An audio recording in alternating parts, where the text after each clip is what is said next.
Eh, ito na nga mga Mars. Dumating na yung order ko guys na Escoban na toothpaste. Tapos may kasama siyang, ano ba tawag dito?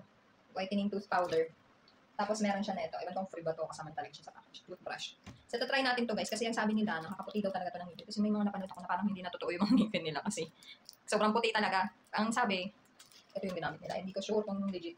Tsaka hindi ko sigurado guys kung yung pinapakita nila doon. Kasi napanood ko parang ano yung pag nag-toothbrush sila pagkatapos maputi na kagad. Hindi ko sure kung kinat ba nila yon na pumuti yung mga ngipin nila after ilang days o talagang instant na pagka-toothbrush nila talagang pumuti na siya.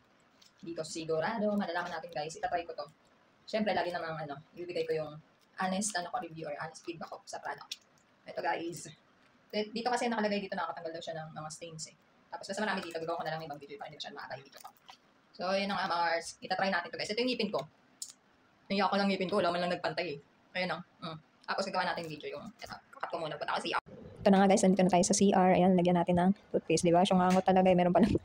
Meron pa pala yung takip sa loob guys. Ayun na nga, natanggal ko na siya. Tapos ayun, di ba? Kitang-kita yan, puro kapalpakan na. Natatawa talaga. Natatawa talaga ako. Tumalsik pa yung unang toothpaste. Ayun na ako tumalsik sa tabo. Ay, wala ko, puro kapalpakan talaga. Kaya yan, kaya yung takip nitong ayan, ingatan ko na siya ng bonggang-bongga. Baka pati yan malaglag pa yun. Ako, wala na akong magagamit sa susunod. So, ayan na nga yan. Nag-iingat kunwari. Pero munti ka na naman yan malaglag, guys.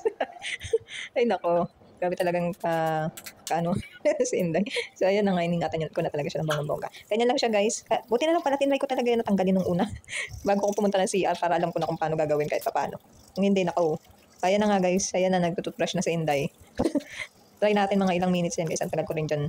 Ang tagal ko dyan i-try guys na i-toothbrush. Kasi iniisip ko nga kung kung instant ba yan. Na pagkatapos mo maglinis ng ngipin, talaga matatanggal agad-agad yung mga stain sa ngipin mo. O kailangan pa siya ng mga ilang weeks or month para maging maputi. Patingnan na lang natin guys mamaya pagkatapos ko mag-toothbrush. Yun na nga mga Mars, pinas forward ko lang siya ng bonggang-bongga kasi pag hindi, pabukas pa tayo nito matapos nag-toothbrush pa rin ako. This is the moment of truth. Charot. Ito na nga mga Mars, check natin. Tingnan nyo nga kung may nagbago ba. Parang ganun pa rin naman eh. Parang ganun pa rin naman eh.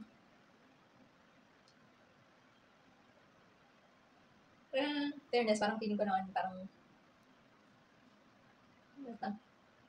feeling ko, linis din siya ng konti lang guys. Pero hindi naman siya yung talagang instant sobrang puti na iniisip ko. Kasi nga yung ibang videos na nakikita ko parang, ewan ko baka pino-forward lang nila yun. Baka yung before and after yun, pero hindi naman talaga siya yung tipong pagka-toothbrush mo parang automatic talagang sobrang puti na ng mukha mo. Siguro kapag